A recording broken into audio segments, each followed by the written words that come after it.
Buenos días, estimados alumnos. Les saluda el profesor Víctor Flores Fernández, profesor del curso de Psicología. En esta oportunidad, ¿no? Siendo el día martes 7 de enero del 2025, vamos a desarrollar la práctica de la semana número 11, ¿no? Que aborda el tema sobre aprendizaje uno, enfoque conductual, ¿no? En este tema se están abordando los tópicos como definición de aprendizaje, los dos grandes modelos del aprendizaje conductual, ¿no? El modelo de asociación de estímulos de Ivan Pavlov y de Watson, y el modelo de condicionamiento instrumental u operante de Skinner, ¿no? Entonces, esos son los tópicos. ¿Qué tal, John? Muy buenos días. ¿Que se Buenos van a días, abordar? profesor. ¿Alguna pregunta, John? Sí, quisiera que explique, por favor, la parte de reforzamiento positivo y negativo y la del castigo positivo y negativo también. Ah, ya, perfecto. Ujú. Vamos mejor con el PPT, que creo que es más ilustrativo, ¿no? Que es más ilustrativo.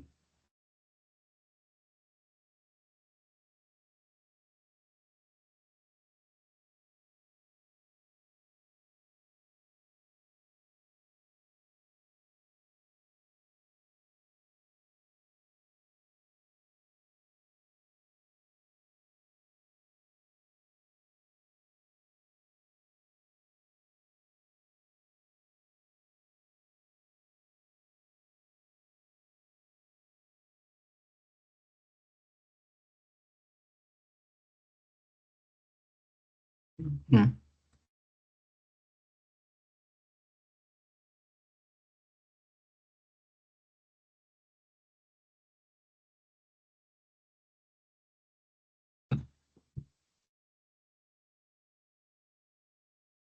Ya. Entonces, el condicionamiento operante de Skinner señala que una conducta se aprende por el efecto que tiene esa conducta, ¿no? O sea, si eh,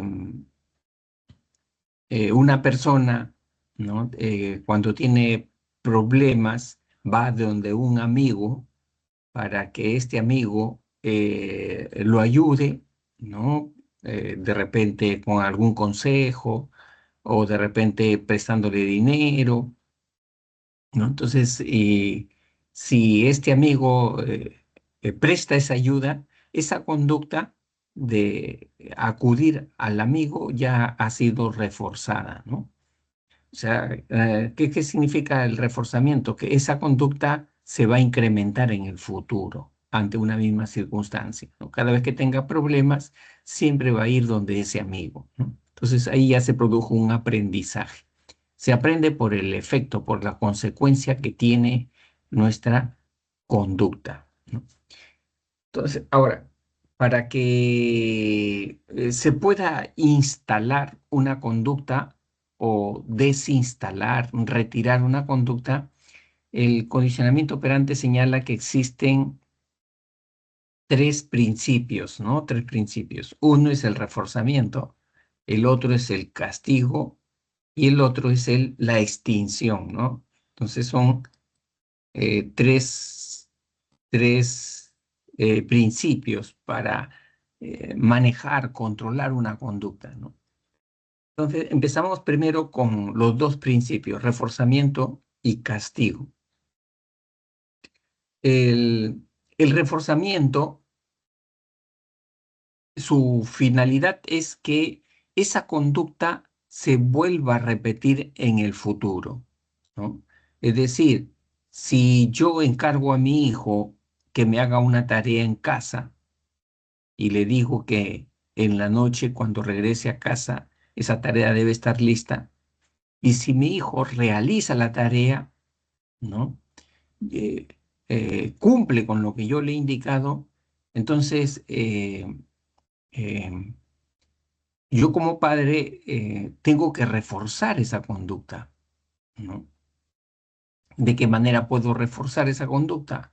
Elogiándolo, alabándolo, ¿no? Muy bien, hijo, excelente, estoy orgulloso de ti, ¿no? O sea, aplico elogio, ¿no? Y lógicamente ese elogio, inmediatamente después de realizar la conducta, de hacer la tarea, va a implicar ahí un reforzamiento. Para otra oportunidad que yo deje una tarea, mi hijo va a volver a hacer, ¿no? Obedientemente esa tarea. ¿Por qué? Porque se ha reforzado la conducta.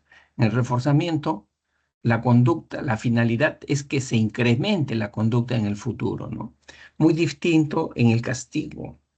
En el castigo, la finalidad es que esa conducta reprobable, esa conducta cuestionable, no se vuelva a repetir, ¿no? El alumno llega tarde al colegio y allí el auxiliar o el tutor lo deja parado una hora en el patio, ¿no? O de repente no le deja ingresar, ¿no? Entonces, ahí está aplicando castigo. ¿Con qué finalidad? Con la finalidad que en el futuro esa conducta de llegar tarde no se repita, disminuya, ¿no? Su frecuencia, su probabilidad de presentar. Entonces, tienen finalidades diferentes el reforzamiento y el castigo, ¿no? Y existen dos tipos de reforzamiento y dos tipos de castigo, tanto positivo como negativo.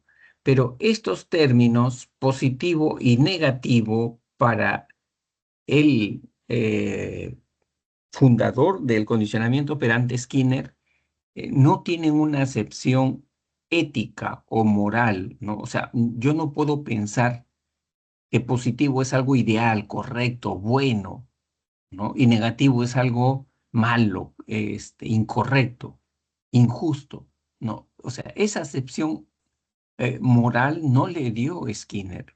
Para Skinner, positivo y negativo le dio una acepción aritmética.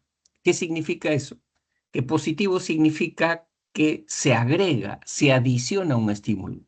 Emito una conducta, saludo y como consecuencia se agrega un estímulo, me devuelven el saludo, ¿no? O sea, yo con mi conducta me estoy adicionando un estímulo, que me devuelvan el saludo. Eso es positivo, ¿no?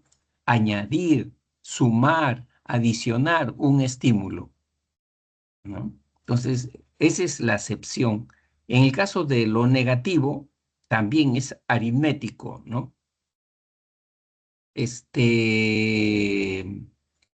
Digamos así, yo saludo y como consecuencia de haber saludado, ¿no? Me retiran el saludo, ya no me contestan el saludo. Eso es negativo, eso es negativo, porque me están quitando un estímulo, ¿no? Que me devuelvan el saludo. Entonces, esa es la acepción para Skinner de lo positivo y lo negativo. Ahora vamos a ver los cuatro principios, ¿no? Ya, reforzamiento positivo. Los dos criterios, tiene que cumplir los dos criterios. Que en el futuro esa conducta se vuelva a repetir. ¿Y por qué se vuelve a repetir? Porque se agrega un estímulo, ¿no? Se agrega un estímulo. Entonces acá vamos a ver algunos ejemplos, ¿no? Ese perrito que hace alguna digamos así, una conducta que se le indica, a ver, Fido, dame tu pata derecha, Fido levanta la pata derecha, inmediatamente le entregan un bocado, ¿no? Entonces lo está reforzando positivamente, ¿no? Emite la conducta y ¿qué ocurrió como efecto? Se agrega, se adiciona un bocado, ¿no? A ese perrito. Igual, ¿no? En este caso también igual, ¿no? En este deportista, ¿no? Cumplió con algún objetivo, alguna meta y como consecuencia, ¿no? Se le adicionó, se le agregó un premio, ¿no? Los reforzadores positivos siempre son elogios, dinero, ¿no? Puntos. eh, Contestas correctamente la pregunta, tienes un punto de más en tu promedio final, ¿no? Entonces, ese es un reforzador positivo, ¿no? ¿Qué más? Las caricias, abrazos, besos, ¿no? Esos son reforzadores positivos. Y ya, reforzamiento negativo. En el reforzamiento negativo también se tienen que presentar dos criterios. Que esa conducta se vuelva a presentar en el futuro. ¿Y por qué se vuelve a presentar? Porque esa conducta se quita, se resta un estímulo aversivo, ¿no? Tengo un cólico, me voy a la farmacia, compro un analgésico, tomo el analgésico y se me va el cólico, ¿no? Esa relación entre respuesta y estímulo, ¿no? Es un reforzamiento negativo. ¿Por qué? Porque al tomarme esa pastilla, me estoy quitando, me estoy restando, ¿qué cosa? El cólico, ¿no? Entonces está controlado por reforzamiento negativo. Igual, si salgo al mediodía, hace mucho sol, ¿no? Y no quiero que me malogre la piel, entonces, ¿qué cosa realizo? Este, inmediatamente me pongo una sombrilla, ¿no? O un sombrero para evitar, ¿no? Que me queme el sol. Entonces, el reforzamiento negativo se incrementa la conducta. ¿Y por qué se incrementa? Porque se quita, se resta un estímulo aversivo, ¿no?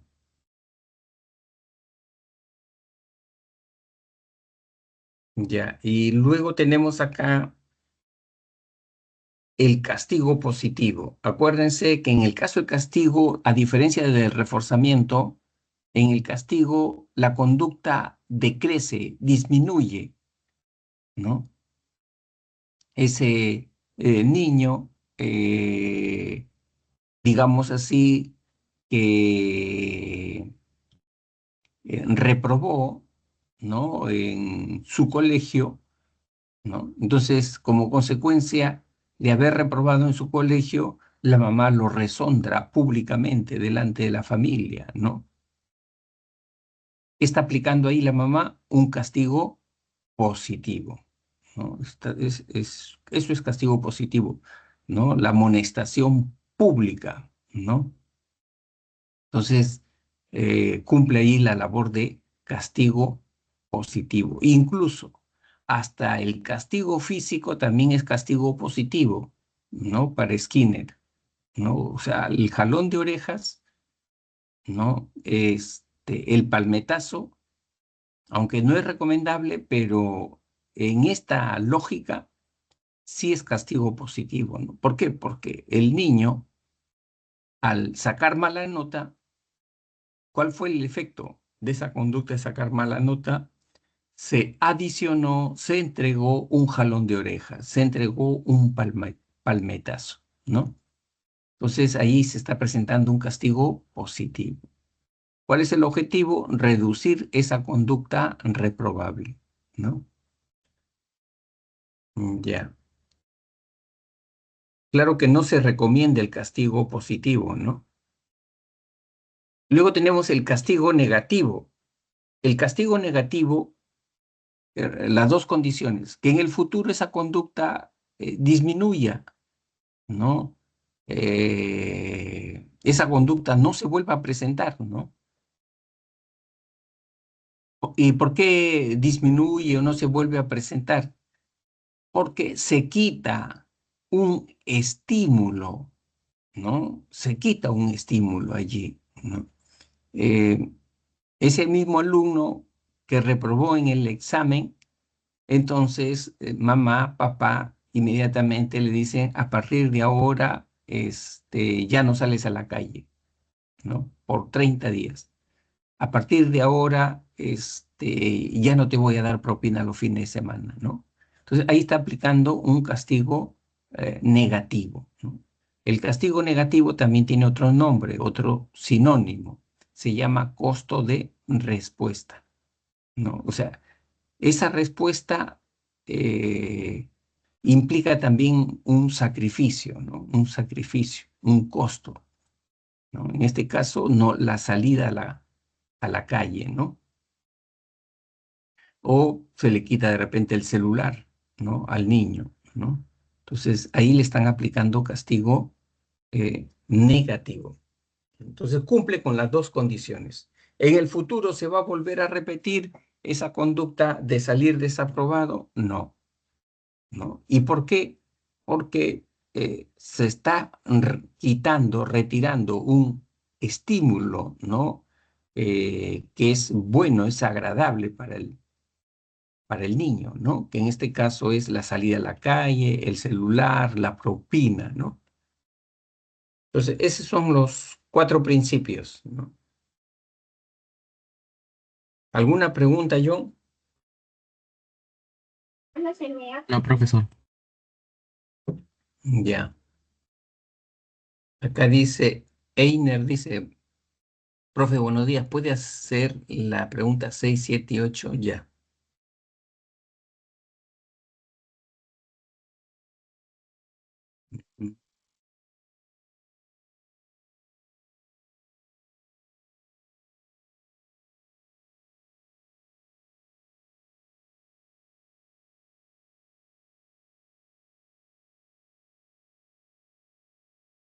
Ya, esta pregunta quiere evaluar si el alumno ha entendido lo que significa una conducta aprendida, ¿no?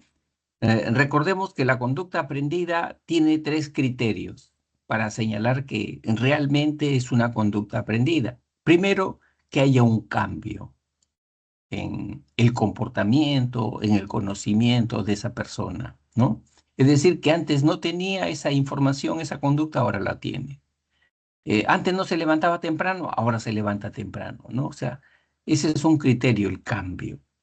El otro criterio es que ese cambio tiene que ser permanente. Es decir, no es un cambio solamente para un día o 2 días, ¿no? Sino ya es un logro que se tiene, ¿no? Y que con el tiempo ese cambio permanente también puede mejorar, ¿no? Puede perfeccionarse también, ¿no? O sea, no es indefinido tampoco, ¿no? Y tercero, que la conducta aprendida, como tercer criterio, tiene que ese cambio no es un cambio que es gatillado, que es dirigido por el cuerpo, por el organismo, sino que es un cambio que es producido por la práctica, por la experiencia, porque el sujeto interactúa con el medio, ¿no?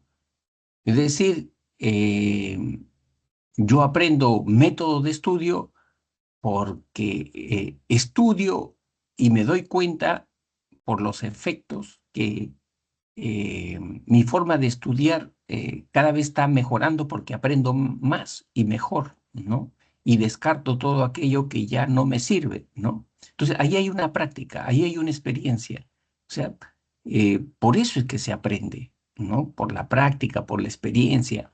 Muy distinto otros cambios que aparecen en el sujeto, pero que obedecen de repente no a esa interacción con el medio, sino obedecen a un resorte maduracional, ¿no?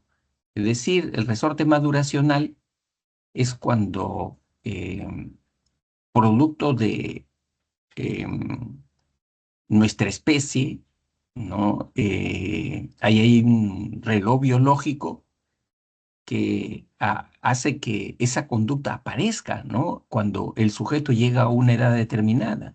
Es decir, cuando ese niñito llega al año, antes no caminaba, llegó al año y empezó a caminar, ¿no? Hay un cambio, sí hay un cambio. Pero ese cambio obedece a un avance maduracional, ¿no? Interno. a su cerebrito que comienza a tener control sobre su cuerpo, ¿no? Entonces, eso sí ya no es aprendizaje, eso es maduración, ¿no? Y así, si las personas de repente para volverse más sociables, más conversadoras, en una fiesta toman licor, ¿no? Entonces se vuelven más desinhibidos, conversan más, se vuelven unos loritos, ¿no? ¿Se produce un cambio? Sí, se produce un cambio, pero ese cambio no es producto de una práctica, de un aprendizaje, sino que es producto de la ingesta del alcohol. Una vez que pasa el efecto del alcohol, esa persona vuelve a ser introvertida, callada, tímida, ¿no? Entonces, la idea es que la 6 apunta a evaluar si el alumno entiende lo que significa aprender, ¿no? Eh, entonces acá dice, en relación al comportamiento de los leones, cuando un macho es viejo o se encuentra lesionado, puede ser reemplazado por un nuevo macho más joven y fuerte. Debido a la competencia reproductiva, estos machos suelen cometer infanticidio, ¿no?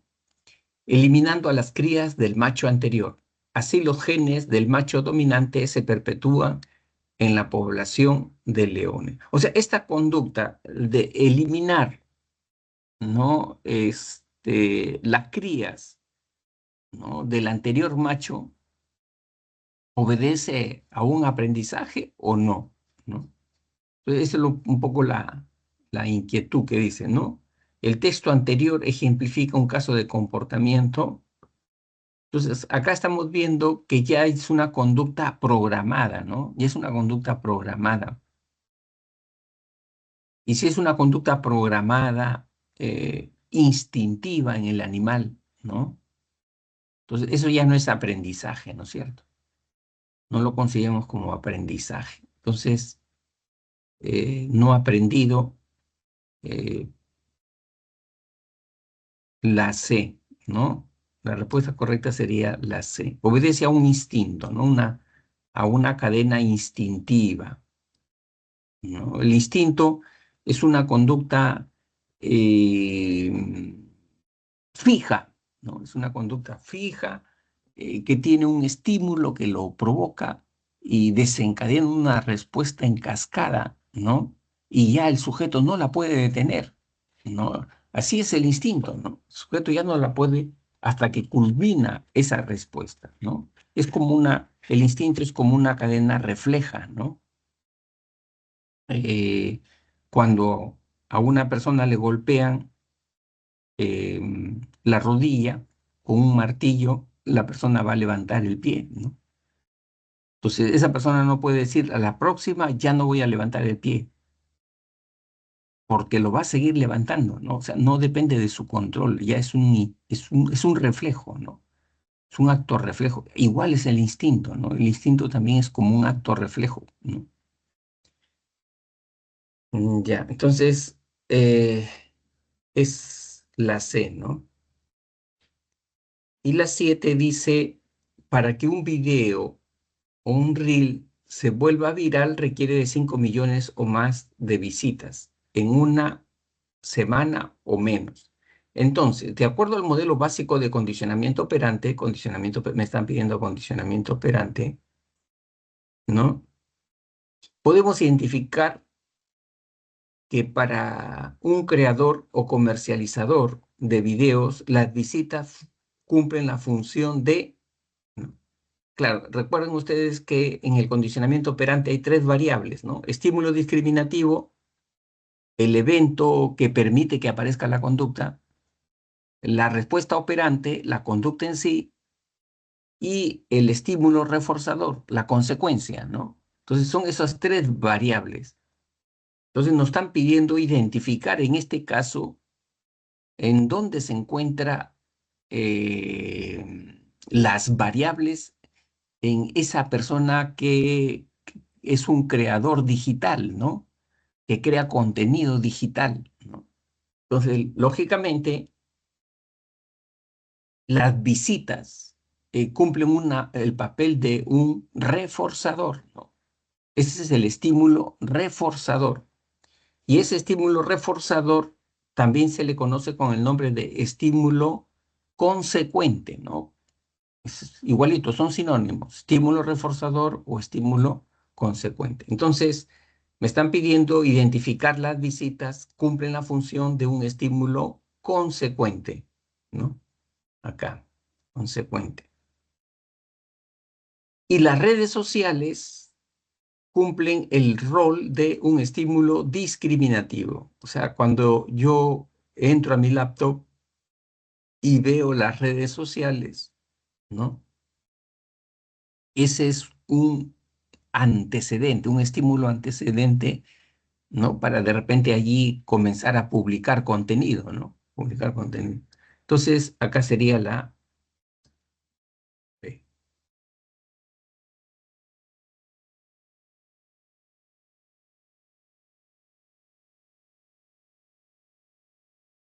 Y la 8 dice, Ruperto ha decidido utilizar sus conocimientos sobre principios de aprendizaje para explicar comportamientos diarios. Así, él sostiene que cuando está en clases y suena el timbre que anuncia el receso, los alumnos se incorporan para salir por asociación de estímulos, ¿no? Entonces, más que incorporarse, se alegran, ¿no? Porque incorporarse es un poco ya una conducta voluntaria, ¿no? Y el condicionamiento clásico no, eh, en su aprendizaje, la conducta que ellos señalan es una conducta involuntaria, pasiva, ¿no? O sea, suena el timbre y los alumnos, bien, bien, gritan, ¿no? Bien, bien, se alegran, ¿no? Ya, ese es por condicionamiento clásico, ¿no? O asociación de estímulos, que es lo mismo, ¿no? Ya, está correcto. Ujú. Y si el maestro no los deja salir por haber hecho bulla, está utilizando el reforzamiento negativo. No, ya hemos dicho nosotros que reforzamiento es cuando una conducta se incrementa, ¿no?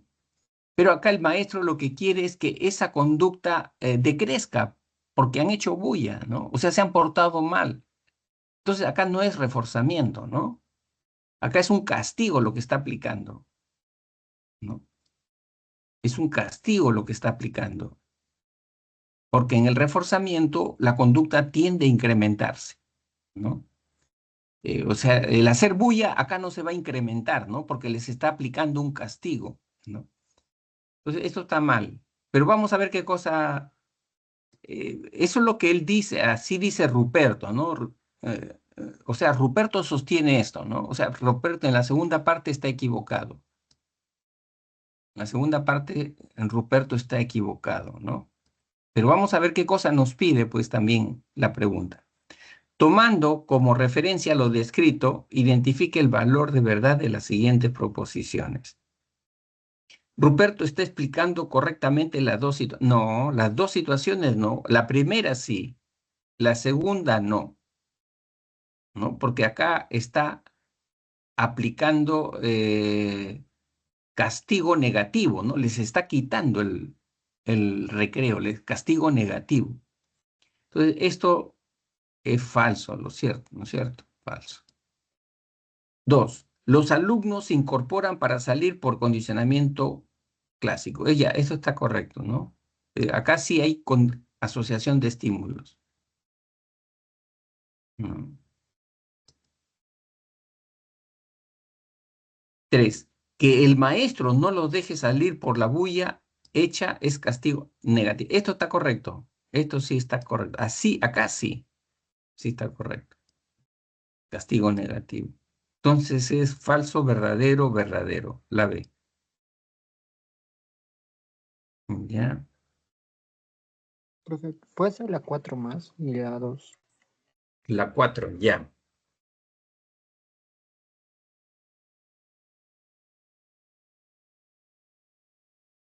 4 y 2. Dice así, al pasar por un lugar donde meses antes fue asaltada, Nadia siente un aumento de su frecuencia cardíaca y respiratoria. Considerando los principios del condicionamiento, identifica el valor de verdad. Acá estamos hablando ya de un condicionamiento clásico, ¿no? Asociación de estímulos. ¿Por qué? Porque acuérdense que el condicionamiento clásico, el aprendizaje es un aprendizaje emocional, visceral, ¿no? En el condicionamiento clásico se da más eso, aprendizaje emocional, visceral. ¿Por qué? Porque el aprendizaje es un poco involuntario, ¿no? Es decir, si yo me voy a ponerme una inyección, ¿no? Por primera vez y tengo la mala suerte que la técnica no sabe poner inyección y al ponerme la inyección, ¿no? Me hace doler o dobla la aguja, voy a sentir un dolor terrible. Entonces, yo voy a asociar dolor terrible a aguja, ¿no? A la aguja.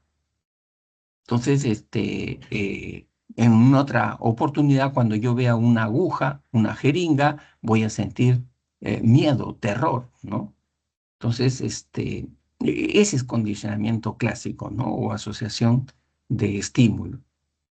Y lógicamente, el miedo, chicos, como ustedes saben, genera una cascada de reacciones fisiológicas, ¿no? Como taquicardia, por ejemplo, ¿no? Sudoración, ¿no? Entonces, ya, entonces acá tenemos que es un caso de condicionamiento clásico, ¿no? ¿Por qué? Porque en este caso, eh, dice así, en la vez que fue asaltada, ¿no? Cuando de repente la golpearon o le enseñaron el revólver, ¿no? Ella, frente a ese evento, su reacción emocional de miedo la hizo tener taquicardia, ¿no? Y, y problemas respiratorios en ese momento, que se le faltaba el aire, ¿no? Por el miedo. Entonces, eso es lo que dice el enunciado. Dice, uno, el lugar donde nadie fue asaltado es un estímulo discriminativo. Este término, estímulo discriminativo, no utiliza el condicionamiento clásico. Estímulo discriminativo utiliza el condicionamiento operante, ¿no? Entonces, como esto es un condicionamiento clásico, y el condicionamiento clásico habla solamente de estímulo incondicionado, estímulo neutro, estímulo condicionado, entonces descartamos ya esto, ¿no? Porque esto es parte del condicionamiento operante. Dos, nadie aprendió bajo el principio de asociación. Eso es correcto, nadie aprendió bajo, o sea, nadie aprendió a tener miedo, ¿no? A pasar por ese sitio, ¿no? Por ese ambiente, por ese lugar. Esto es correcto. Tres, el aumento de la frecuencia cardíaca ante el asalto, ¿no? Es una respuesta condicionada. Esto también es cierto, ¿no? O sea, aprendió, ¿no? A tenerle miedo, a reaccionar su cuerpo de esa manera, ¿no? Porque de repente, la primera vez cuando fue asaltada, la golpearon, le quitaron el bolso, la arrastraron o le enseñaron el revólver, ¿no? Entonces, esos estímulos son estímulos incondicionados que generan miedo, ¿no? Que te den un golpe en la cabeza, ¿no? Entonces, sí, esto es cierto. Profe, a Ya, mí me dieron clave de la B, ¿cómo? por ejemplo. A mí me dieron de clave la B, o sea, que la Está bien, tercera toma fue. ya.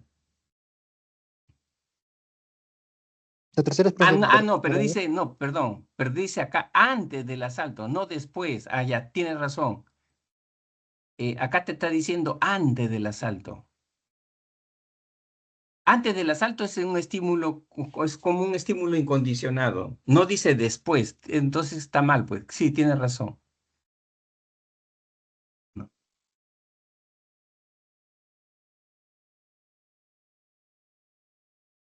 Yo lo había entendido como que después del asalto, eso ya, sí, después del asalto ya constituye una respuesta condicionada, ¿no? ya constituye como una respuesta condicionada, efectivamente. Mm. Es como, es como el, el perrito de Pavlov, ¿no?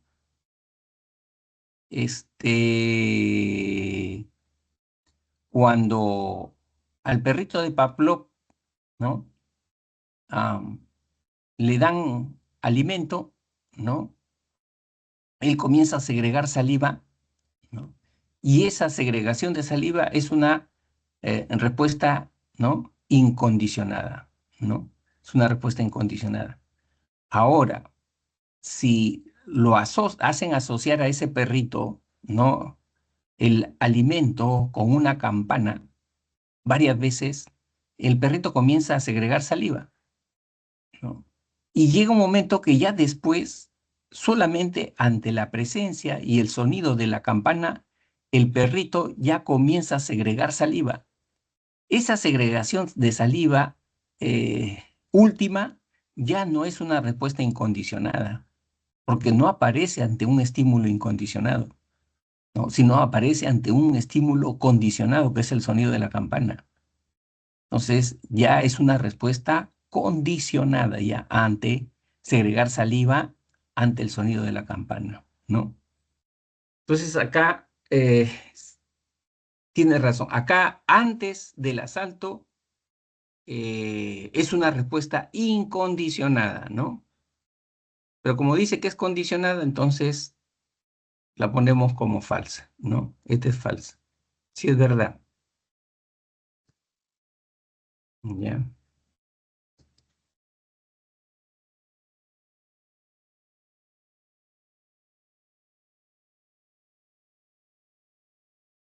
No sé si se logró entender. ¿No? Es Sí, sí, como profe. cuando, como un niño, ¿no? Este, em, ese niñito de 1 año, ¿no? O de 8 meses que está gateando en casa, le gusta meter los dedos en los enchufes, ¿no? Y entonces, la mamá cuando lo ve que se está acercando y ya al enchufe, ¿no? Y está estirando la mano, ¿no? Para meter los dedos allí, la mamá le grita, ¿no? Fuertemente, ¿no? Le grita fuertemente. Entonces ese niño grita, llora también, ¿no? Llora, grita, ¿no? De miedo, por el grito, ¿no? ¿No? Entonces, el grito sorpresivo siempre genera una respuesta incondicionada de miedo. Siempre. El grito sorpresivo, intempestivo, fuerte, genera una respuesta incondicionada de miedo, ¿no? Eh, y allí se asoció, ¿no es cierto?, ese grito, ¿no?, que es un estímulo incondicionado, se asoció al enchufe, ¿no? Al enchufe. El enchufe, luego de ese grito, ¿no? Ya pasa a ser un estímulo condicionado. ¿Por qué? Porque ese enchufe solito, para otra oportunidad, ¿no? Le va a generar una respuesta ya no incondicionada, sino una respuesta condicionada, una respuesta aprendida de miedo, ¿no?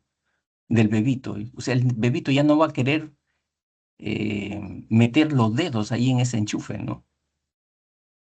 ¿No? Entonces, allí en ese caso ya es una respuesta condicionada, ¿no? Ante un estímulo condicionado, que es el enchufe.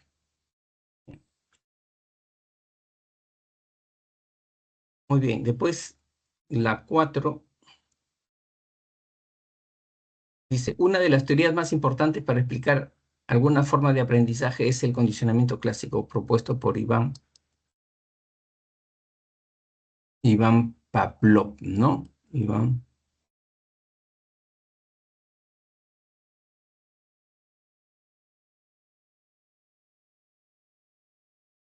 Con respecto a su planteamiento, es correcto afirmar que, uno, en el condicionamiento clásico los sujetos aprenden por las consecuencias. No, pues, ¿no? Es en el condicionamiento operante. Acá no. Dos, se genera el condicionamiento al aparear un estímulo neutro con una respuesta No, con una respuesta no, con un estímulo es, con un estímulo incondicional, no con una respuesta. También lo descartamos. Con un estímulo incondicionado. Tres, en el condicionamiento clásico, la respuesta condicionada es una respuesta adquirida en forma involuntaria. Esto sí es cierto. ¿No? Esto es cierto, ¿verdad? Sí, gracias, profesor. Ya, acá solamente entonces quedamos la E.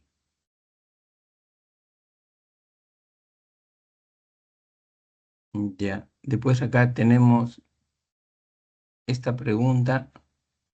Dice, Luisa es una estudiante del Centro Preuniversitario que al culminar su proceso de formación académica del ciclo, compara sus resultados obtenidos con sus objetivos proyectados. En consecuencia, podemos afirmar que ella ha empleado la estrategia metacognitiva del...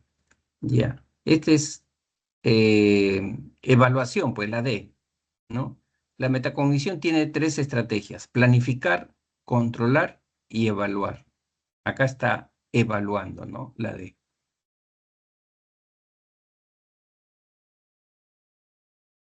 Acá, ¿qué cosa dice William? William dice, profesor, buenos días. ¿Me podría explicar si existe una relación entre la memoria de trabajo y el neocórtex? Claro. Lo que pasa es que ahí, mira, el asiento neurológico de las memorias es diferente. O sea, no creas tú que todas las memorias se procesan en una parte específica del cerebro, no. O sea, es diferente. Por ejemplo, la memoria episódica que tiene que ver con contextos, ambientes, ¿no? Lugares, ¿no? Ese se procesa en el hipocampo, ¿no? La memoria semántica, conocimientos, datos, eso se procesa en el lóbulo temporal, ¿no? Y la memoria eh, operativa, la memoria de trabajo, se procesa en el área prefrontal, ¿no? O sea, la estructura más evolucionada que tenemos, ¿no? Por eso que el- la memoria de trabajo está muy relacionada con inteligencia, ¿no? Cuando tú haces comprensión lectora y puedes relacionar esa información con mm, simultáneamente, ¿no? Con varias ideas, ¿no? ¿Quién hace eso? Eso no puede hacerlo el hipocampo. Eso no puede hacerlo el lóbulo temporal, ¿no? No tiene esa capacidad, ¿no? De relacionar simultáneamente varias unidades de información, ¿no? Eso es la única estructura que puede hacer eso es el área prefrontal, ¿no? O neocórtex, ¿ya? Acá ha lanzado una pregunta, William, a ver. Dice, en una conferencia de neurociencias, Miguel explica que, raya, permite retener y manipular información temporalmente para realizar tareas cognitivas complejas, como resolver problemas, realizar cálculos mentales o mantener una conversación coherente, siendo su base biológica en... Ya, la primera es la memoria de trabajo, ¿no? En eso estamos de acuerdo, ¿no? Está bien, la D, pues, la D, está bien. No sé, William, ¿correcto? ¿Dudas?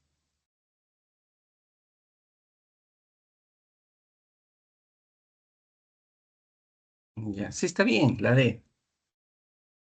Ya después, ¿qué dice acá? John dice acá. Dice, a ver, vamos a agrandarla un poquito. Ah, mucho, mucho, mucho.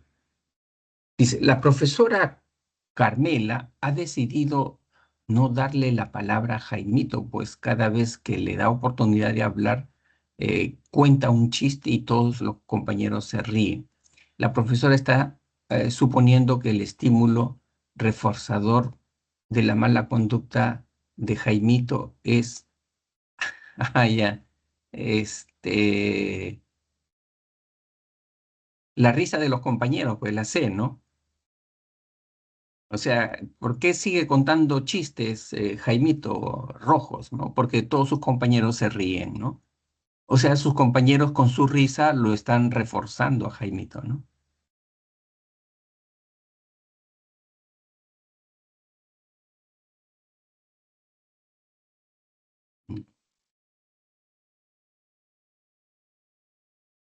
¿Alguna pregunta hasta acá?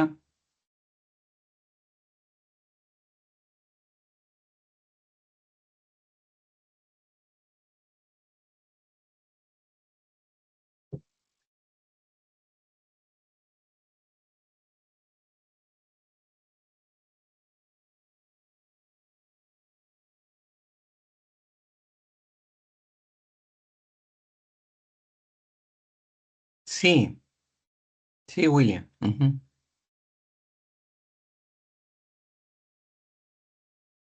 Sí, porque es la última estructura que ha aparecido en la evolución filogenética del Homo sapiens, ¿no? Esta parte de acá, de esto y que no lo tiene ninguna otra especie, solamente nosotros somos sapiens, ¿no?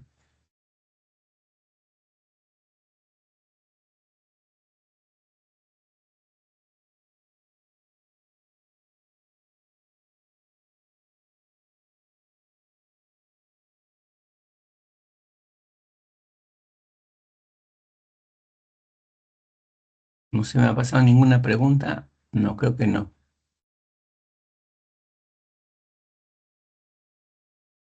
Cualquier duda que tengan pueden plantearla, ¿no?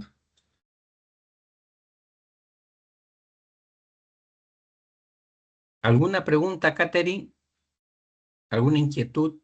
¿O quieres compartir alguna pregunta?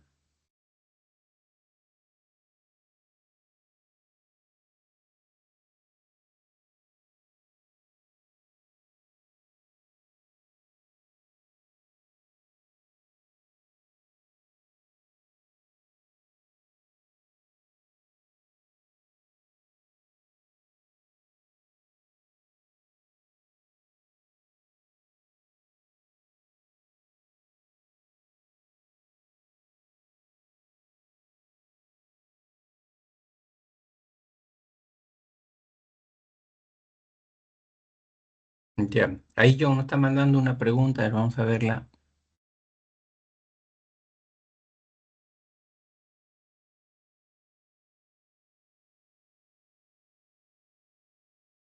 Dice así, los arquitectos del antiguo Egipto, cada vez que terminaban una edificación, esculpían su nombre en ella.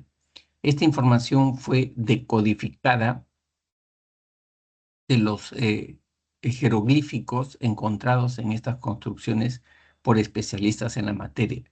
De acuerdo a la teoría de Howard Gardner, ¿no? En este ejemplo se evidencia la participación de las inteligencias, ¿no? Ujú. Ya. Dice, los arquitectos lo antiguos cada vez que terminaban una edificación. Ujú.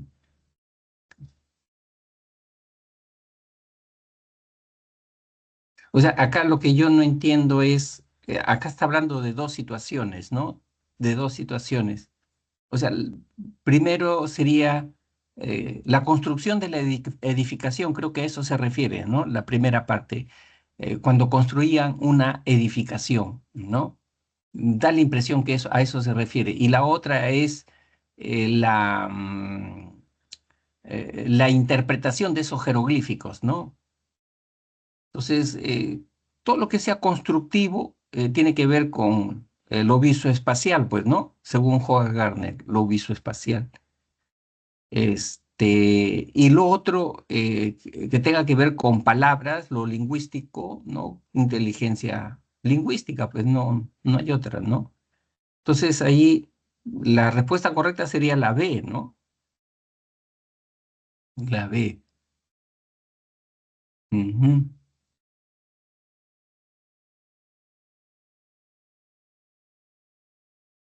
Ya. La inteligencia visoespacial, todo lo que es el aspecto constructivo, manejar eh, digamos así, volúmenes, ¿no? Lo visoespacial es saber manejar volúmenes, ¿no? Espacios, ¿no? Y lo otro, los jeroglíficos son escritura, lo lingüístico, ¿no? Lo lingüístico.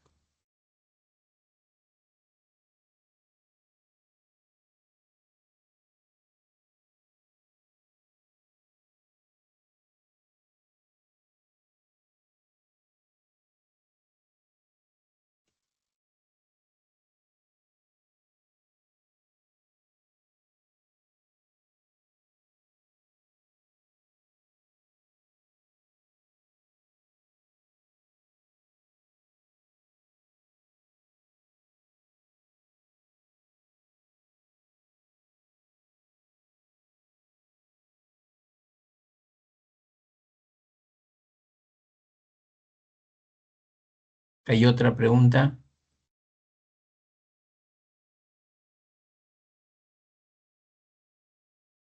Dice, cuando se observan algunas filmaciones de las reacciones emocionales que tienen las personas de todas partes del mundo ante un terremoto, podemos encontrar gestos y acciones similares, a pesar que se trata de países con una cultura y geografía diferente. Estas eh, observaciones nos confirman que, ¿no? Las emociones están directamente relacionadas con las culturas. No, ahí está más bien señalando que independientemente de la cultura, tenemos emociones básicas, ¿no? Eso es lo que está señalando ahí el enunciado. Ya, entonces la descartamos la A. B, los humanos reaccionamos siempre parecidos al animal. Los humanos reaccionamos eh, en emociones básicas, sí, ¿ah? En emociones básicas, sí. Pues, ¿por qué reaccionamos igual? Más que los animales con los mamíferos sería, ¿no? No con todos los animales, sino con los mamíferos. Pero bueno, como no es tan precisa, la descartamos también. Porque si hubiera dicho, los humanos reaccionamos siempre parecidos como los mamíferos, ¿no? Ahí sí sería verdad, ¿no? Pero como dice los animales, ya más general, no, ahí no tanto, ¿no? Ya. C, las emociones presentan una prolongada duración, ¿no? La inteligencia emocional es instintiva, la inteligencia emocional es instintiva y universal. Y las emociones básicas como el miedo no son aprendidas. Ya, esta es la correcta, pues la E. La E es la correcta, ¿no? O sea, Charles Darwin decía que las emociones básicas en el ser humano se van a presentar independientemente de la cultura en la que se encuentra esa persona, ¿no? Incluso él decía, por ejemplo, los ciegos, que nunca han visto de nacimiento, a los ciegos de nacimiento, que nunca han visto una emoción, ¿no? Cuando tienen miedo, expresan gestualmente las mismas expresiones de esas personas que son videntes, ¿no? Entonces, en realidad, nacemos ya con esas emociones, ¿no? Las emociones básicas, ¿no? Entonces, ¿cuáles son esas emociones básicas? Seis, ¿no? Miedo, tristeza, cólera, alegría, sorpresa y asco, ¿no? Son las seis emociones básicas. La E.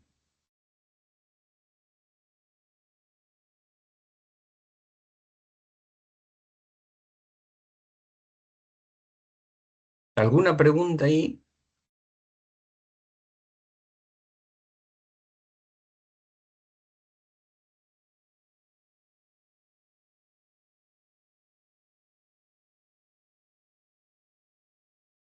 Dice, la tristeza que experimenta un agricultor al observar cómo un huaico arrasó con las plantaciones de sus terrenos es un ejemplo que permite ilustrar el concepto de pasión.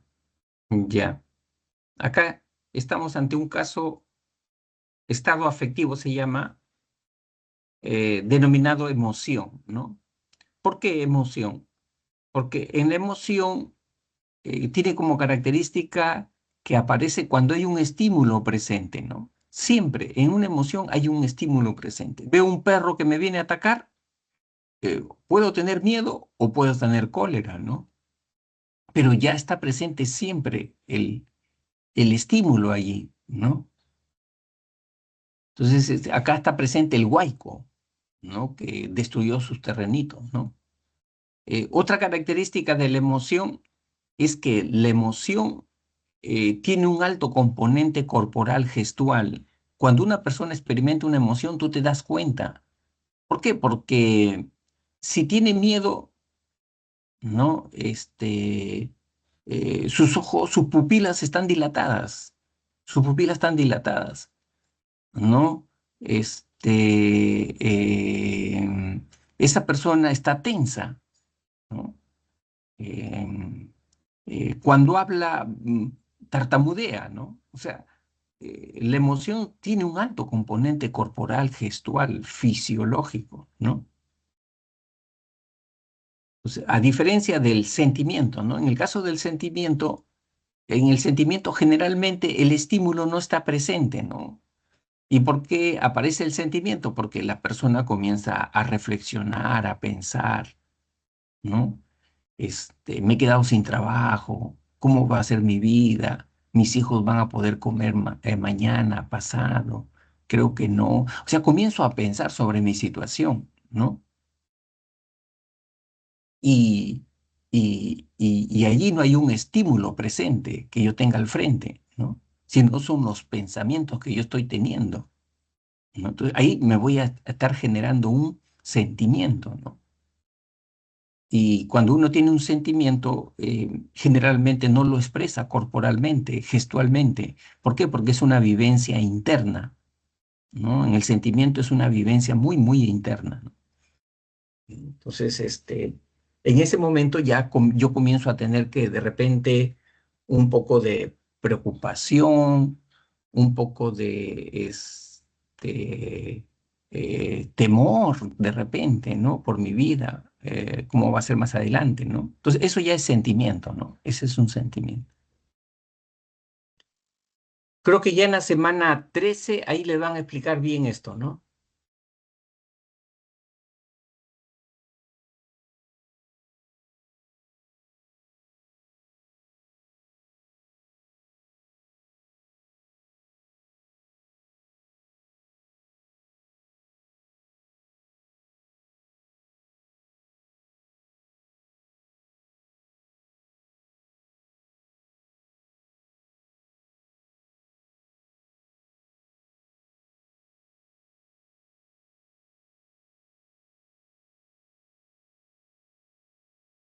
La que dice la jerarquización de actividades e inversión de esfuerzo y tiempo que hace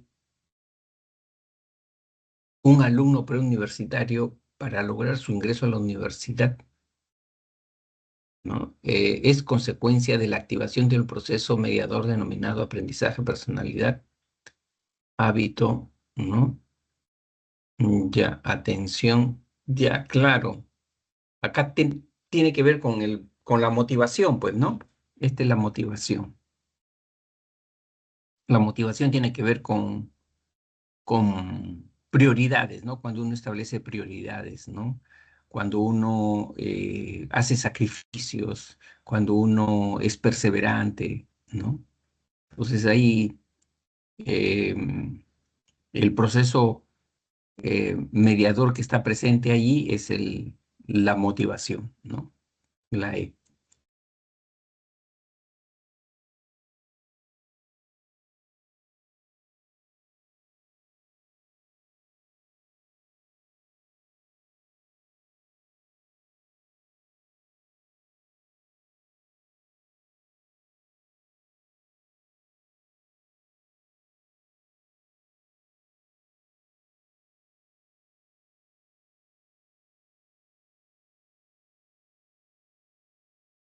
Dice, Carlos, un joven egresado de la secundaria, ante la necesidad apremiante de elegir una carrera profesional sin mayor investigación profesiográfica, tomó la decisión de estudiar medicina veterinaria, basado solo en el criterio de que para dicha profesión él cuenta con el requisito personal de sentir amor por los animales.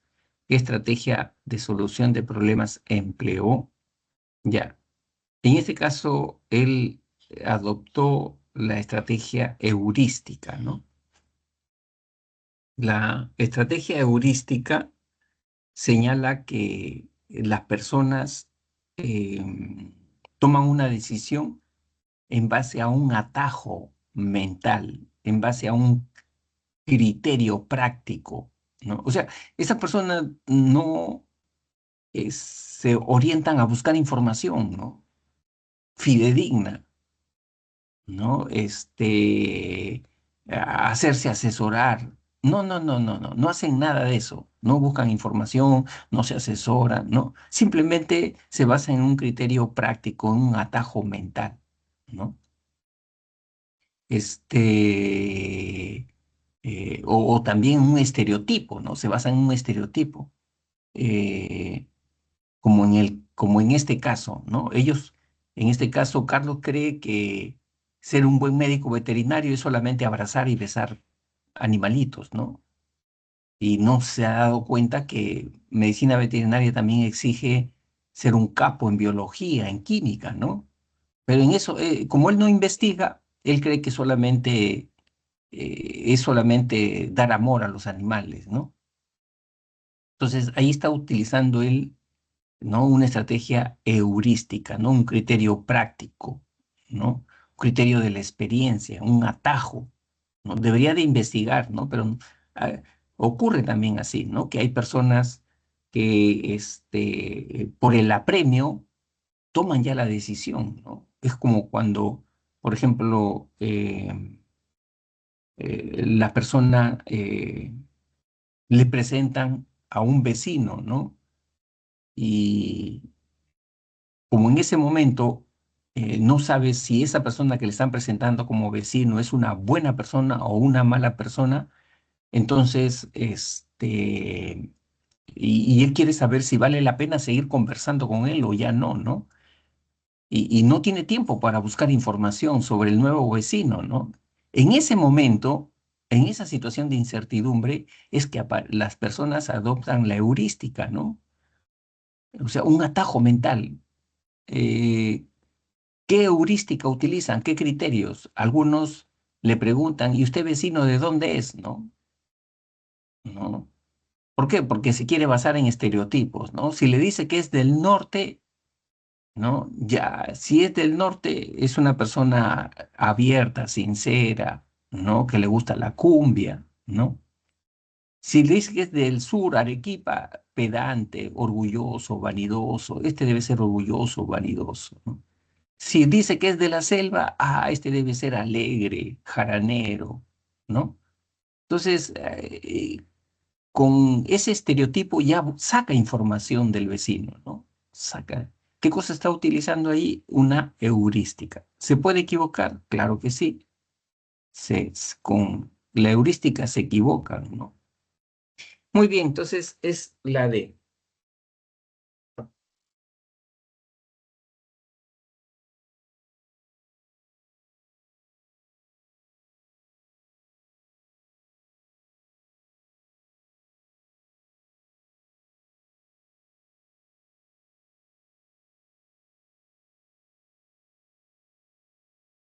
Ya, esto dice, el doctor Rivas explica a sus internos de psiquiatría que un paciente con trastorno de déficit de atención e hiperactividad, TDAH, se caracteriza por la dificultad para concentrarse en tareas, ya que se distrae fácilmente, lo cual le lleva a dedicar más tiempo a la resolución de una tarea. En este caso, el doctor Rivas demuestra tener una eficiente memoria. Ya. Entonces, acá pues manejo de información, pues, ¿no? Está manejando información el doctor Rivas, ¿no? Entonces, si es manejo de información, de datos, es memoria semántica, ¿no?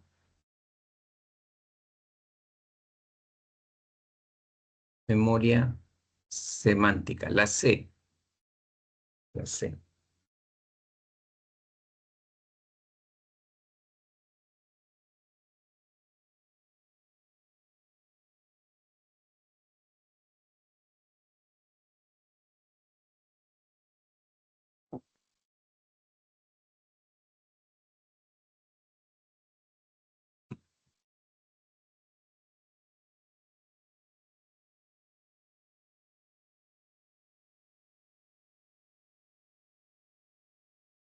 Ya.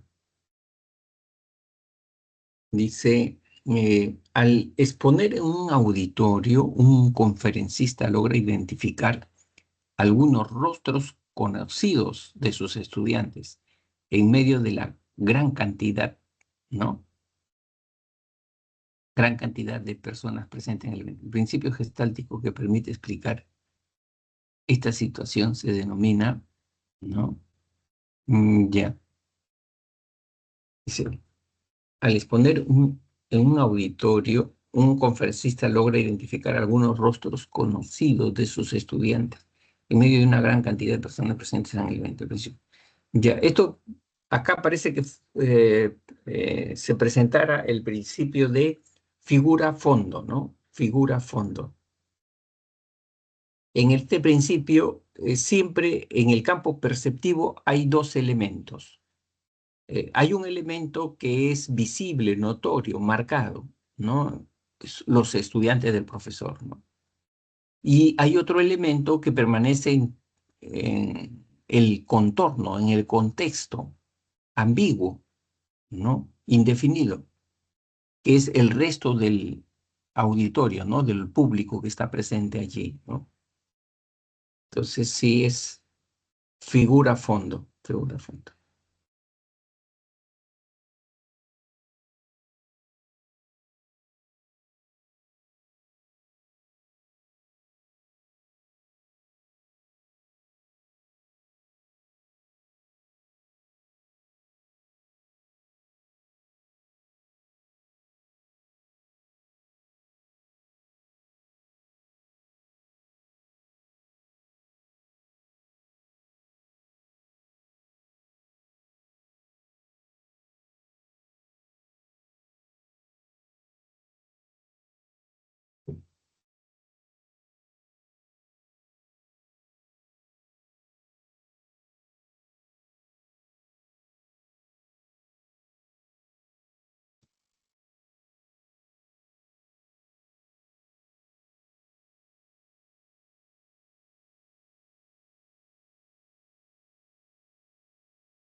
Profesor, ahí le envío otra preguntita. A ver,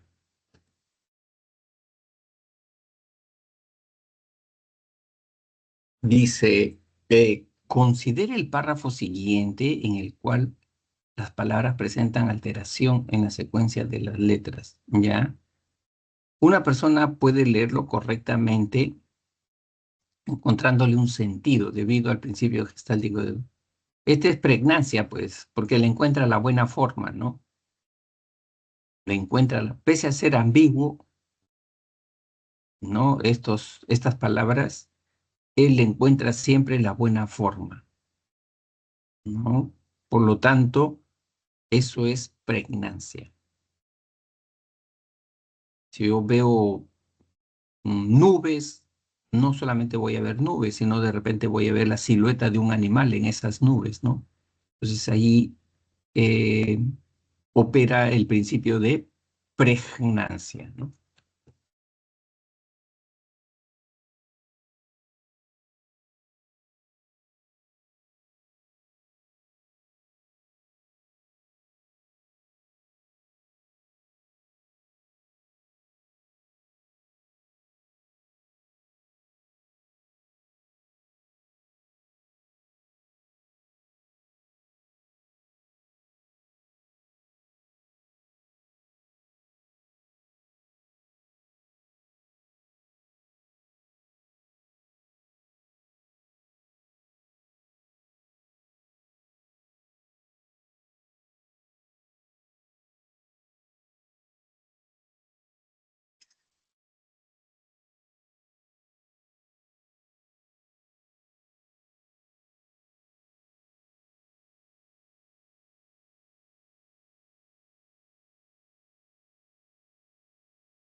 Ya, pero sería bueno, John, que tú hagas la pregunta, porque si no, no vas a aprender, ¿no? O sea, trata tú de resolverla y una vez que tú la has resuelto, y crees que no es la respuesta correcta, haces la pregunta, ¿no? O yo tengo una duda en esto, profesor, ¿no? O no me parece esta la respuesta correcta, ¿no? Entonces, creo que esa es la mejor manera, ¿no? Porque yo acá, si yo estoy diciendo las respuestas correctas, no creo que estés aprendiendo, ¿no? ¿No? Porque no estás haciendo comparaciones, no estás analizando, ¿no? Entonces, uno aprende cuando hace un análisis previo, ¿no? Entonces, yo estoy funcionando acá como un corrector de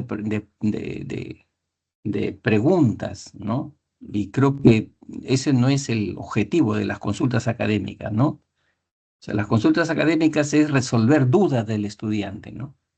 Entonces tú tienes que decirme dónde está tu duda, dónde está tu contradicción, ¿no?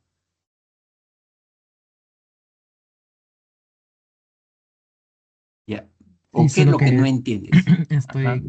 o sea, ya las he resuelto, solo estaba comparando las respuestas que estén bien. Por ejemplo, en esa pregunta yo creo que es fortaleza. A ver, ya, perfecto, perfecto. Vamos a ver entonces.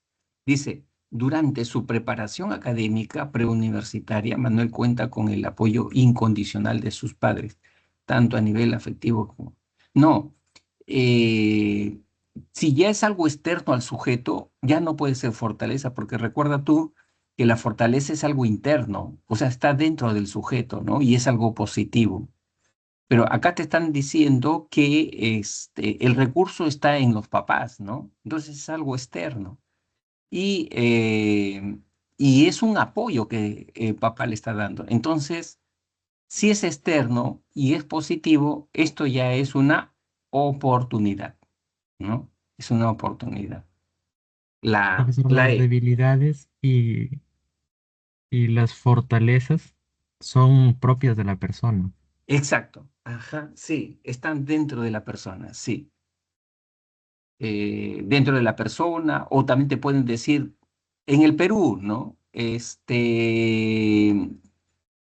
Para el Perú, el, el puerto de Chancay, ¿qué representa, no? Ya, o sea, ahí ya el Perú es el sujeto, ¿no?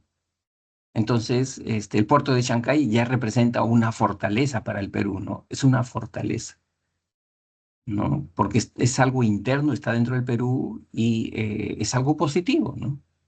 ¿No? Ahora, Entonces va a depender del contexto de la pregunta. exacto, ajá, sí, sí, sí, sí, sí. Ahora, si dicen, por ejemplo, para el Perú, ¿no? Digamos así, una eh, crisis económica, ¿no? ¿Qué representa, ¿no? Una crisis económica. O sea, que el Perú, por ejemplo, se dé la inflación, ¿no? Que la inflación sea 20 dígitos, ¿no? Ya ahí ese ya es una debilidad, ¿no? Dentro del Perú es una debilidad, la inflación, ¿no?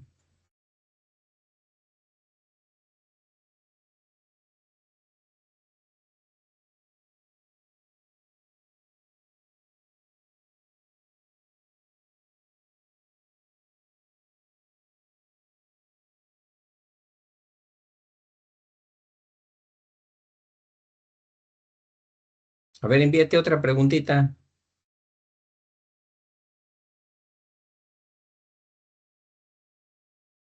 Tengo una, pero la tengo en físico, se la voy a leer. Ya, ya, a ver, léela. Ya. Dice, la expresión, ese compañero nuevo que tienes debe ser un creído, porque es argentino. Corresponde a una actitud fundamentalmente A, estereotipada, B, prejuiciosa, C, perjuiciosa, D, desvalorativa, E, discriminatoria. Ya. Ese es. ese es un prejuicio, ¿no? O sea, califica como un prejuicio. ¿Por qué? Porque un prejuicio es cuando la persona tiene un estereotipo negativo. Todos los argentinos son orgullosos, pedantes, creídos, ¿no? Ese es el estereotipo negativo que tienen los argentinos. Ese estereotipo negativo lo aplicas a un caso de una persona que no conoces, ¿no? O sea, si te presentan a una persona y te dicen que esa persona es argentina, entonces ese estereotipo negativo lo aplicas ahí, ¿no? Ah, si es argentino, entonces es creído. Pero no lo conoces, pero ya estás aplicando ese estereotipo negativo, ¿no? Entonces, ¿eso qué cosa es? Prejuicio. Eso es prejuicio. El prejuicio es una desvalorización basada en un estereotipo negativo a una persona que no conoces, que, o sea, que no has interactuado con esa persona, por eso que es pre, se adelanta, ¿no? Es un prejuicio.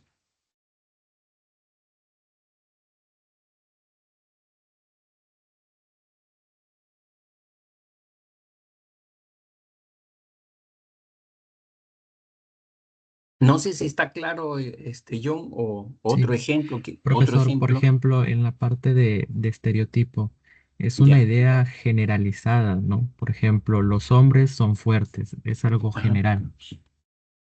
Sí, sí, sí. Ajá. Es como cuando dicen, ¿no?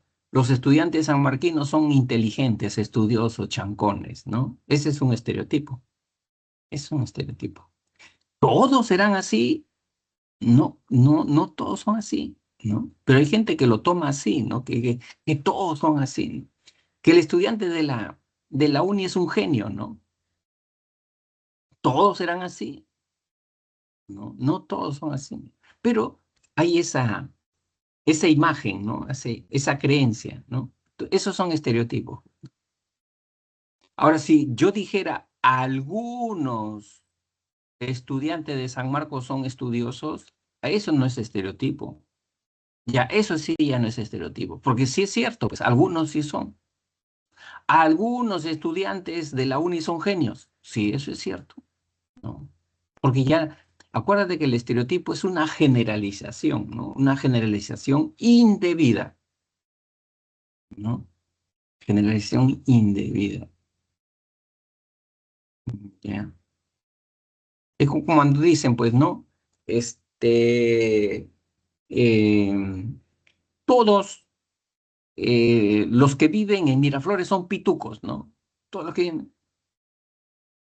O sea que allí no hay pobre. O sea que ahí no hay vaso de leche, no hay comedor popular. Si hay comedor popular, si hay vaso de leche, ¿no? Entonces no vale generalizar, ¿no? No vale generalizar. Entonces cuando uno generaliza, ahí está adoptando un estereotipo, ¿no?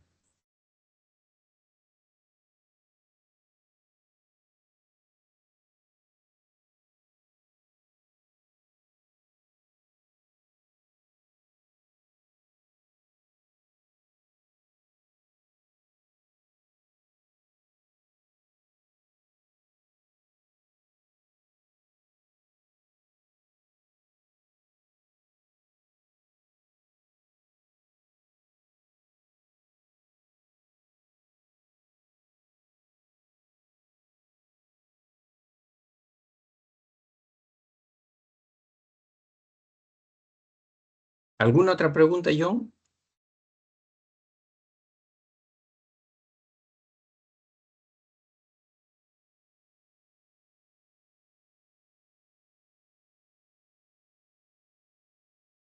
Ya.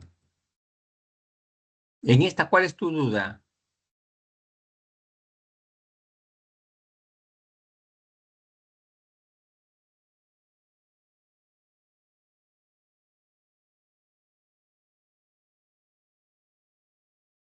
Ya, acá dice, Ángelo es un alumno que se caracteriza por ser alegre, espontáneo, amiguero, así como por presentar problemas en el control de sus impulsos cuando interactúa con sus compañeros. Además, ¿no? Resistencia para aceptar normas y responsabilidades en el colegio.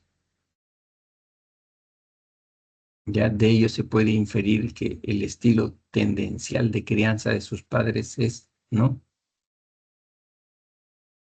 Eh, ujú, ya. Acá pareciera que ha sido un estilo, em, digamos así, permisivo, ¿no? Permisivo, porque no acepta normas, reglas, límites, ¿no? Entonces, en el estilo permisivo se da más esa característica, ¿no? Estilo permisivo o indulgente se llama, ¿no? Indulgente. La D. ¿Alguna duda? Y yo estaba hablando y el micro lo tenía apagado. Ah, ya, ya. Profesor, ¿podría explicar sobre los agentes de socialización? A los agentes, ya.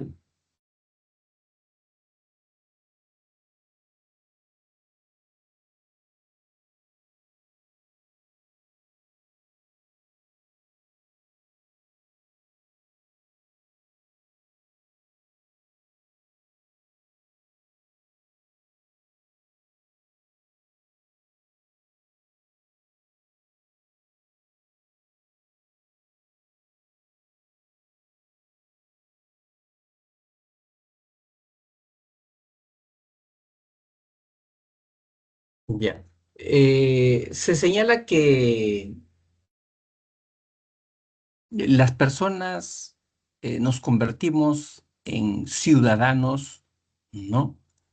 Este, porque este, hay instituciones, ¿no? Hay instituciones que promueven, ¿no? Que ese individuo se convierta en un ciudadano, ¿no? Y esas instituciones se les conoce con el nombre de agentes, ¿no? Agentes de socialización. Y hay de dos tipos, ¿no? Agentes formales y agentes informales.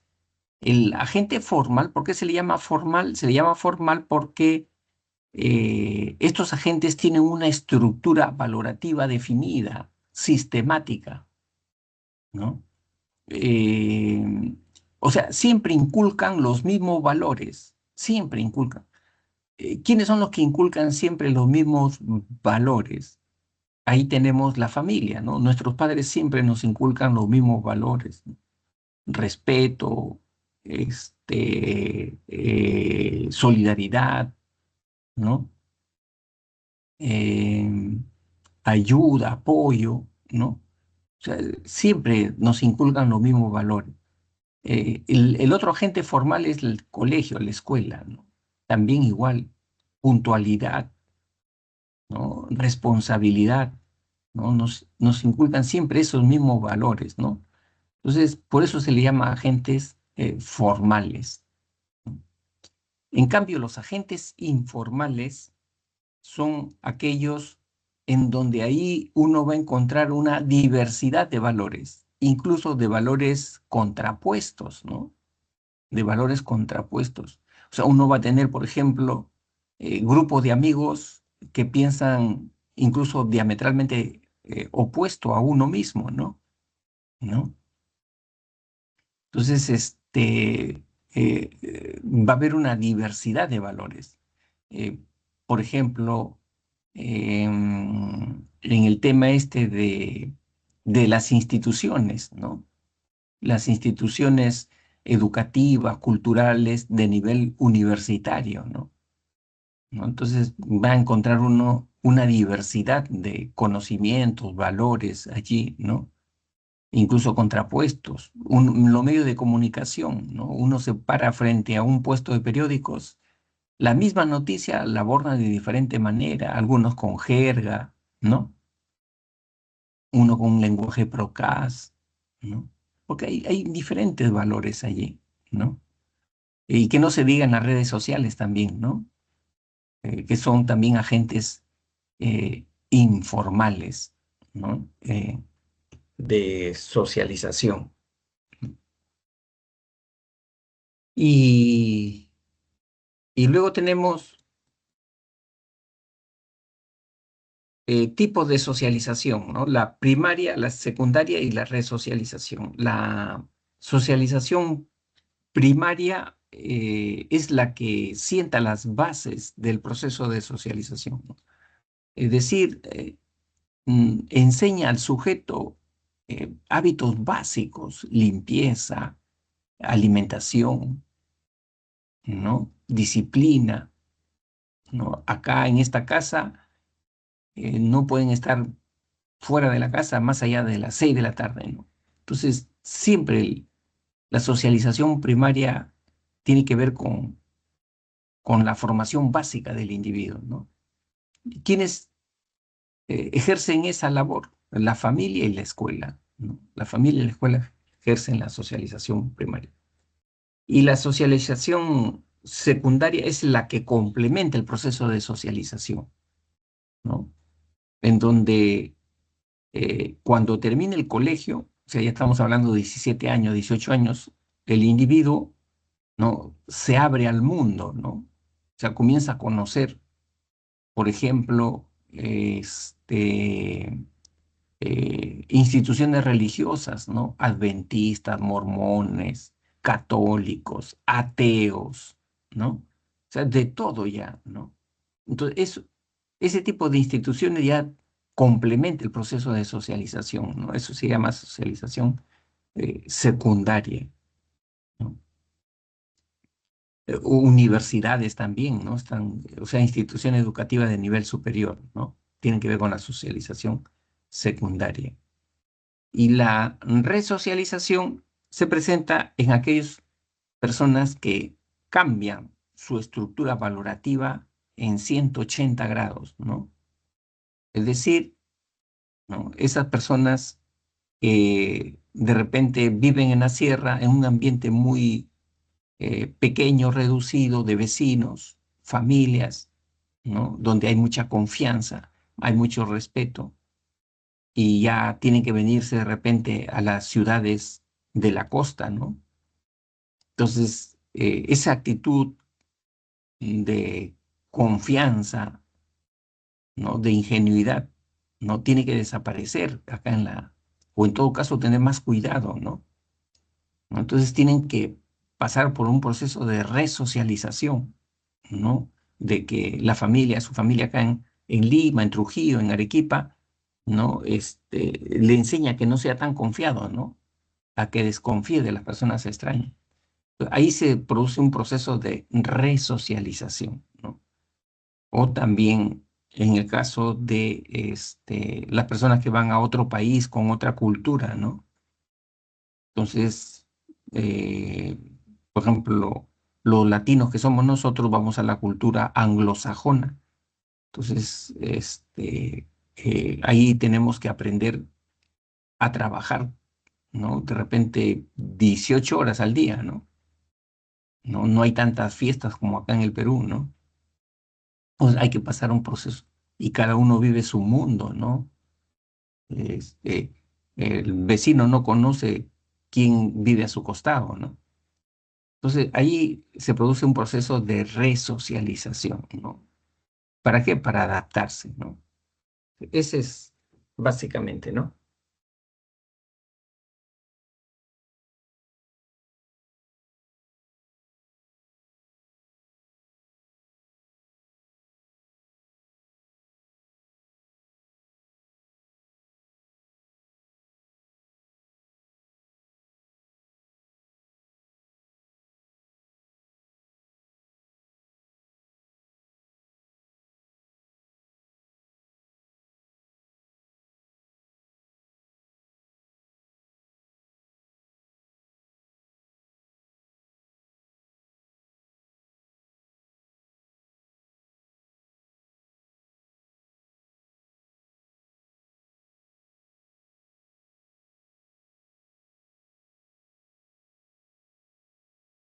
Ya, de nada, John, de nada. Ajá.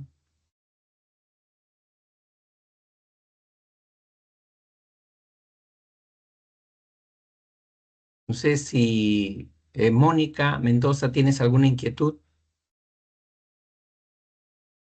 Melody, buenos días. Días ¿Alguna inquietud? Sí, y buenos días. ¿Podría explicar el ejercicio 3, por favor, de ya, la práctica? ya, perfecto. Gracias, profesor. 3, 3, 3, 3, 3, 3, 3. Ya. Dice así. El enfoque conductual sostiene que el condicionamiento es el proceso de aprendizaje a través de asociaciones de determinados acontecimientos. Relacione los principios del condicionamiento que se anotan abajo como el ejemplo. Entonces, acá tenemos los principios del condicionamiento operante de Skinner, ¿no? Reforzamiento positivo, reforzamiento negativo y castigo. Hemos dicho que los reforzamientos, su objetivo es que la conducta eh, se incrementa en el futuro. ¿Por qué se produce el reforzamiento? Se produce para que esa conducta se vuelva a presentar en el futuro, ¿no? Y que los términos positivo y negativo en Skinner tiene una acepción aritmética, eh, no tiene una acepción moral ni ética, ¿no? O sea, no hay que pensar que positivo es algo bueno, correcto, ideal, no, no. Positivo para Skinner es sumar, entregar, ¿no? Mi hijo se portó bien, toma tu propina, hijo, tus 10 soles, ¿no? Entonces, esa conducta de portarse bien se agregó, ¿cuánto? 10 soles, se adicionó 10 soles, ¿no? Ese es positivo, ¿no? Y negativo, en la acepción aritmética de Skinner, significa restar, quitar, ¿no? Eh, mi hijo, digamos así, en este caso, no sé, está con un dolor de cabeza, va a la farmacia, se compra un analgésico y desaparece su, su dolor de cabeza. Esa conducta de ir a comprar a la farmacia cuando tenga un dolor de cabeza, ¿se va a incrementar en el futuro? Sí, se va a incrementar en el futuro. ¿Y por qué se incrementa? Porque se está quitando, se está restando un estímulo aversivo. ¿Cuál es? El dolor de cabeza. Reforzamiento negativo. Entonces, esos son los criterios, ¿no? Y el castigo tiene un efecto contrario al reforzamiento. En el reforzamiento se incrementa la conducta, en el castigo la conducta disminuye, tiende a decrecer, ¿no? Ese trabajador llegó tarde, el jefe de recursos humanos le hace un descuento, le quita plata, castigo negativo, ¿no? ¿Para qué? Para que en el futuro esa conducta de llegar tarde no se vuelva a presentar, ¿no? Entonces le retira, le quita, le resta, ¿no? Dinero de su sueldo, ¿no? Castigo negativo. Entonces, cuando yo ya sé estos conceptos, yo ya los conozco, entonces comienzo a relacionarlos, ¿no? Dice, llegar tarde a su casa para encontrar a su papá durmiendo y no escuchar sus gritos, ¿no? O sea, a propósito llega tarde, ¿no? Y llega tarde a su casa y ya no ve al papá, que es un estímulo aversivo porque le recrimina, ¿no? ¿No? ¿Esto qué cosa es? Un reforzamiento. ¿Se adiciona un estímulo o se quita un estímulo? Acá se está quitando un estímulo, los gritos del papá. Entonces, este es reforzamiento negativo, ¿no? A propósito, llego tarde y al llegar tarde mi papá ya va a estar durmiendo, entonces ya no me va a gritar, ¿no? Entonces me quito yo, ¿no? Los gritos de mi papá, los gritos destemplados de mi papá. Entonces, acá,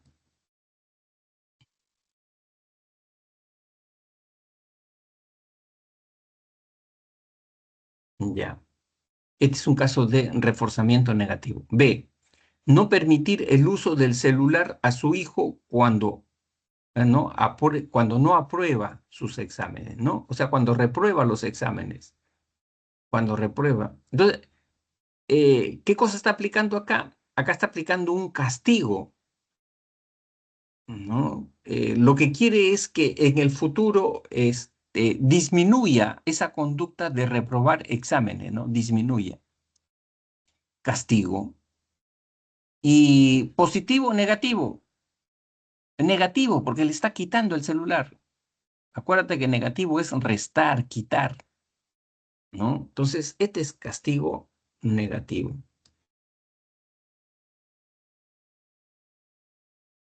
Y C, premiar el esfuerzo de los vendedores a lograr más ventas. Su conducta de los vendedores es vender, ¿no? Y como vendieron bastante, premiaron eso, ¿no? ¿Qué cosa se está aplicando ahí? Un reforzamiento positivo. Esto es reforzamiento positivo, ¿no? En el futuro, esos vendedores, después de haberlos premiado, ¿van a volver a vender bastante? Sí, sí. Entonces se está incrementando la conducta, reforzamiento. Y al vender, ¿no? O sea, y al vender más, ¿cuál fue el efecto? Que los premiaron, ¿no? Le dieron viajes, le dieron más dinero, le dieron más comisiones. Entonces, eso es reforzamiento positivo.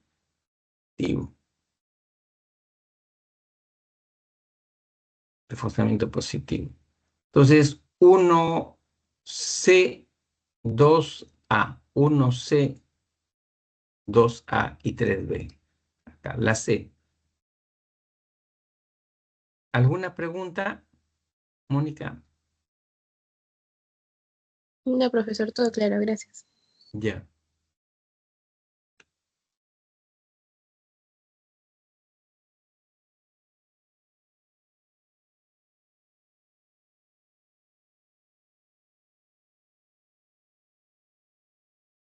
Acá dice Melody, hay una pregunta, ¿no?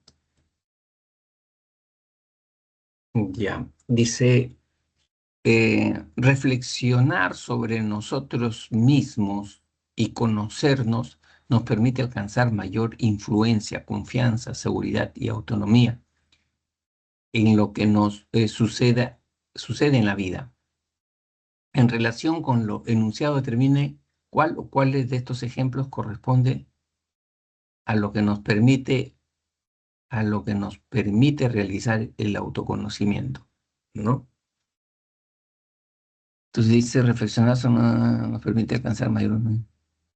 Lo que nos, en relación con lo enunciado, determine cuál corresponde a lo que nos permite realizar. Ya. 1. Marta sabe que para lograr las metas que se ha propuesto tiene que elegir idóneamente los pasos a seguir, para lo cual debe dejar de lado todo aquello que obstaculice su camino. Ya. Ujú. Sabe que para lograr las metas que se ha propuesto tiene que elegir idóneamente los pasos a seguir. Ya, tiene que ver con el autoconocimiento, ¿no? 2. Julio es consciente de todas las situaciones desagradables que ha tenido en su trabajo y en la universidad, pero aún así piensa que debe poner buena actitud ante el mal tiempo. Ujú. Ya, también es autoconocimiento, pues, ¿no? Ya. Y 3. Rosario siente preocupación por haber sido elegida capitana de su equipo de vóley, porque a pesar de ser idónea, piensa que no es capaz de cumplir con la función y quedará mal con sus compañeras y entrenadores, ¿no? Entonces, acá la tercera sí está en sentido negativo, ¿no? O sea, en el caso de Rosario, Rosario no se conoce, ¿no? Por eso le pasa lo que le está pasando, ¿no? Entonces, acá sí el conocimiento no le permite tener manejo de sí mismo, como es confianza, seguridad y autonomía que dice el enunciado, ¿no? Entonces nos Profe, yo quedamos... tenía entendido que autoconocimiento es como que conocer las partes que compone el yo y el por qué uno actúa y siente así. Y yo pienso que, o sea, Rosario ella piensa negativamente, pero da como que un porqué ella piensa así. Por eso quería Ya. saber si eso era autoconocimiento o no. Sí, sí es autoconocimiento, pero lo que pasa es que nosotros tenemos que fijarnos en lo que nos pide el enunciado. Y el enunciado no te pide el autoconocimiento en forma abstracta, ¿no? Sino te pide en función de esto. Y esta pregunta dice que el autoconocimiento te permite confianza, seguridad y autonomía. Eso es lo que te permite. Entonces te pregunta, ¿cuál de estos ejemplos corresponde a lo que nos permite el autoconocimiento? ¿Qué nos permite el autoconocimiento? Confianza, seguridad y autonomía. Eso nos permite el autoconocimiento. ¿Cuál de estas es compatible con esto? Por el autoconocimiento, solamente la uno y la 2. La 3 no, pues lo 3 es lo contrario, ¿no? O sea, En- uno tiene que guiarse por el enunciado, porque estas palabras no están por gusto, no están de más. O sea, te están poniendo un marco para que hagas el análisis, ¿no? No te están pidiendo sobre el autoconocimiento en abstracto, ¿no? Está muy bien lo que tú dices, ¿no? Pero no, sobre eso no te están preguntando, ¿no? Sino te están preguntando sobre lo que permite el autoconocimiento. ¿Y qué permite el autoconocimiento? Confianza, seguridad y autonomía. ¿Ya? Profe, y autorrespeto en la uno no podría ser, ¿no? Eh, pero, ¿cómo se llama? Este, no, pero ese término no está en discusión acá en esta pregunta, ¿no? Que, profe, siempre me confundo eso del autoconocimiento. ¿Usted podría ayudarme más con eso? Ya. El autoconocimiento es un proceso de saber eh, quiénes somos nosotros, qué queremos, ¿no? Este, y allí, en ese autoconocimiento, eh, hay varias aristas también, ¿no? Uno es la autoestima, por ejemplo, con el autoconocimiento logramos autoestima, con el autoconocimiento logramos autorrespeto, ¿no? Entonces, lo que pasa es que tú quieres aplicar todos tus conocimientos en una pregunta, ¿no? Y eso, de eso no se trata. Tú tienes que fijarte más bien qué te pide la pregunta, ¿no? O sea, de todos tus conocimientos tienes que seleccionar lo que te está pidiendo la pregunta, ¿no? Y ceñirte a lo que te pide la pregunta, ¿no? O sea, no. Tú tendrás Es que, muchos profe, conocimientos. me acuerdo que había una pregunta o un problema que decía algo parecido a la uno, pero era de que un joven no se juntaba con sus amigos porque lo llevaban al mal o estaban metidos en cosas malas y el joven Ya. prefería alejarse de él. Entonces, pero no era autoconocimiento, era otra cosa y parecía, o sea, parecido al uno. Por eso es que me traía duda eso. Ujú, ya. Pero mira,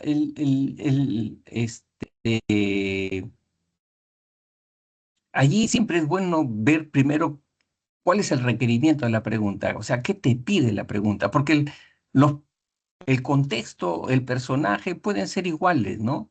Pueden ser iguales, pero hay que tener en cuenta siempre qué te pide, ¿no?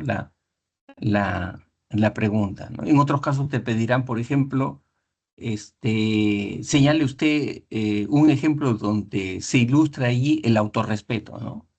O donde se ilustre allí la autoaceptación, ¿no? O sea, de eso hay que estar eh, bien consciente, ¿no? Bien consciente. Ujú. Y el autoconocimiento es todo, ¿no? Es todo ese proceso, ¿no? Y en ese proceso de autoconocerse, uno tiene que aprender autorrespeto, autoaceptación, ¿no? Autoestima, ¿no?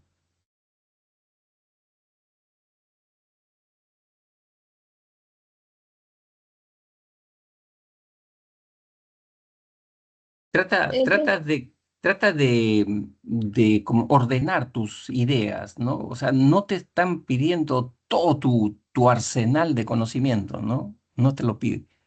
Solamente acá hacen esta acotación, ¿no? En función, ¿no? A lo que el autoconocimiento logra en las personas, ¿no? ¿Qué cosas logra en las personas el autoconocimiento? Mayor influencia, confianza, seguridad y autonomía, ¿no? En ese contexto, ¿no? ¿Cuál de estas tiene que ver que es compatible con esto, ¿no? Eso es lo que te pido. Pero pues que en la teoría había dos partes. En la primera parte, al menos en virtual, estaba lo que abarcaba lo físico, cognitivo, afectivo y conductual, y en la otra parte estaba en una escala como autoconocimiento, autoconcepto, autoevaluación y lo que sigue. En los dos se refiere a lo mismo, ¿no? Pero, ¿y cómo sé en cuál me está pidiendo aquí? ¿O es lo mismo?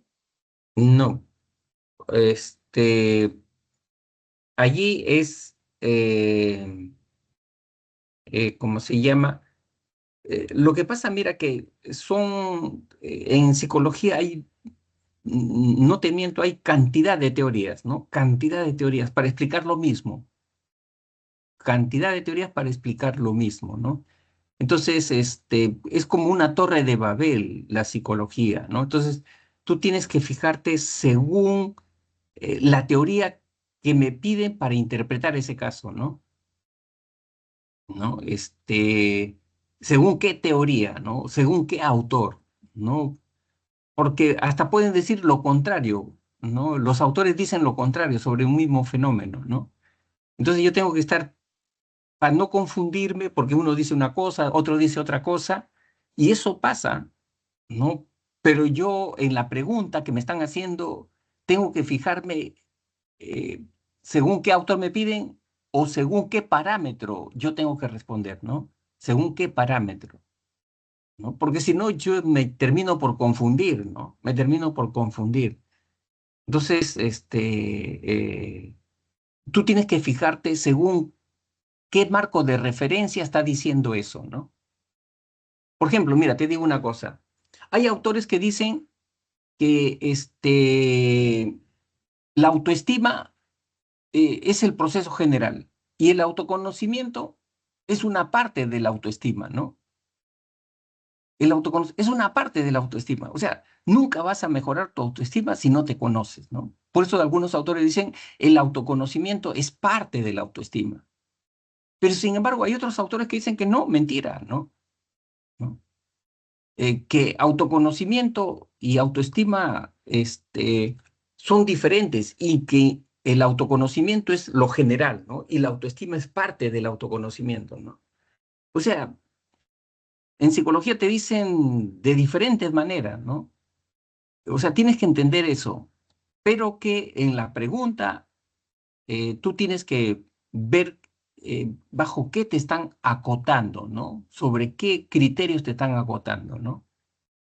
¿No? Y responder sobre eso, nada más lo que te están pidiendo, ¿no? Ya no utilices la otra teoría, ya no utilices esa, porque te vas a confundir, ¿no? ¿Ya? O sea, tienes que ser precisa en manejar tus teorías, porque hay muchas teorías.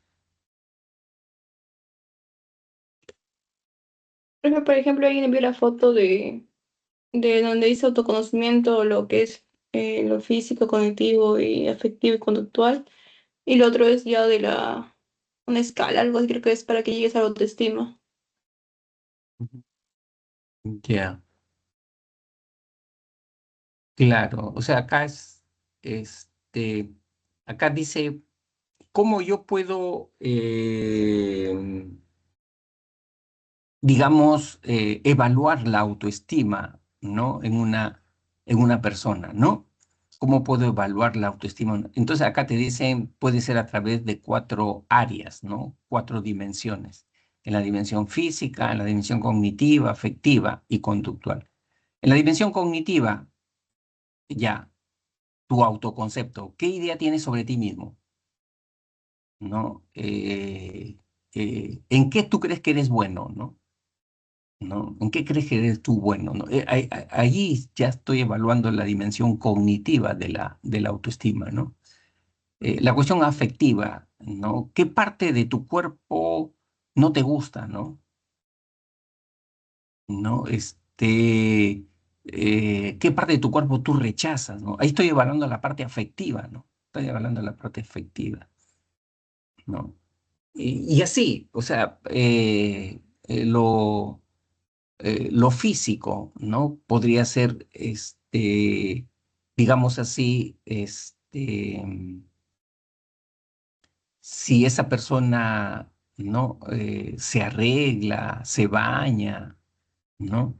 Entonces, este, podría estar evaluando ahí lo físico, ¿no? Eh, la autoestima tiene que ver con esas caras, ¿no? Son esas caras. Ya, y lo otro, ¿qué cosa es? Dice, ya, este es, Es sobre la por- esclera, esa que es de autoconocimiento, autoconcepto, autoevaluación. En el último ya, está autoconocimiento y arriba está es- autoestima. eh, por ejemplo, este es una teoría, pues es otra teoría, ¿no? Esta no es la verdad absoluta. Esta es una teoría de Mauro Rodríguez, ¿no? Entonces, Ah, pero eh, entonces el problema me está pidiendo sobre lo que hemos visto primero, no sobre Mauro Rodríguez, ¿no?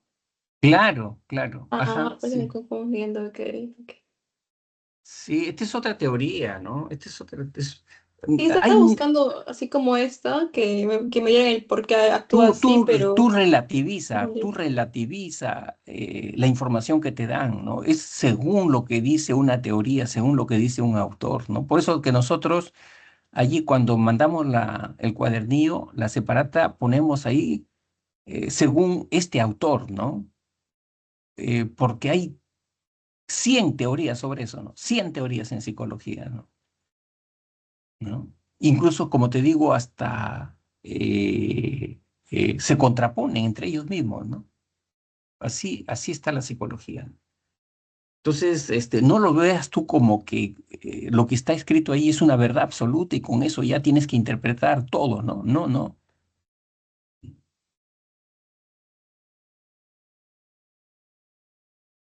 ¿Ya? Este autor, por ejemplo, dice, el autoconocimiento es una partecita pequeña para tener buena autoestima, dice hasta Mauro Rodríguez. Una partecita pequeña. Y hay otros que dicen que no, el autoconocimiento es todo, ¿no? Y la autoestima es un parte del autoconocimiento, ¿no? Mira cómo tienen otra postura diferente, ¿no? Y este autor dice, no, primero tú tienes que conocerte primero. Después, tú tienes que tener una idea de ti mismo, quién eres. Después, tú tienes que hacerte una autoevaluación, ¿no? Después, cuando tú encuentres un defecto, tú tienes que aceptar ese defecto, ¿no? No rechazarlo, autoaceptación. Luego, tú tienes que, eh, darte tu lugar, ¿no? Tener amor propio, tener dignidad, no dejar que nadie te humille, ¿no? Ese es autor. Y cuando ya has logrado todo esto, ahí recién viene la autoestima, ¿no? La autoestima es la cúspide, ¿no? Mira, esta es otra forma de entender la autoestima, ¿verdad? ¿No? Entonces, es así, ¿ya? Esta es la teoría de Mauro Rodríguez, ¿no? Profesor, ¿y si ese contexto de la 59 hubiera sido de Mauro Rodríguez, podríamos analizar No, cada no, proposición no, o no porque se no se puede? ajusta, pues, no se ajusta. O sea, Es muy ambiguo, ¿no? O sea, veo que claro, claro, sí. nos confunde más, ¿no? Sí, cierto. Porque cada pregunta, mira, cuando hacen una pregunta, el que hace la pregunta va ordenando los datos de acuerdo a la teoría, ¿no? Entonces, para que haya una respuesta correcta según esa teoría, ¿no? Entonces yo, para analizarla con otra teoría, de repente no se ajusta, pues, ¿no? Porque faltan datos, porque no está contemplando la otra teoría el autor, ¿no? Sino solamente está contemplando una teoría que es la respuesta correcta, ¿no? Yo tengo la impresión que tú tienes mucha información, Melody, pero lo que te falta es organizar la información, ¿no? Entonces eso te está confundiendo. Organiza la información y ponle una etiqueta. Lo que te falta es poner una etiqueta, como cuando este, en casa no están las llaves. Estas llaves corresponden a la puerta trasera de mi casa, ¿no? Estas llaves corresponden al dormitorio, ¿no? Ponerle una etiqueta, ¿no? Entonces, que no tengas la información amontonada, ¿no? Porque eso te va a confundir.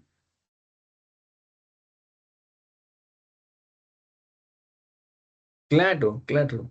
Tú tienes bastante información, tienes mucha información, ¿no? Pero le falta ordenar y ponerle la etiqueta, ¿no? Para saber que cuando te hagan una pregunta tienes que utilizar no toda la información que tienes, sino solamente un pedacito de esa información con una etiqueta. Con esa tienes que utilizar y interpretar eso, ¿no? Entonces ahí vas a responder muy bien, vas a responder muy bien. Gracias, profesor. Ya, ya, Mel.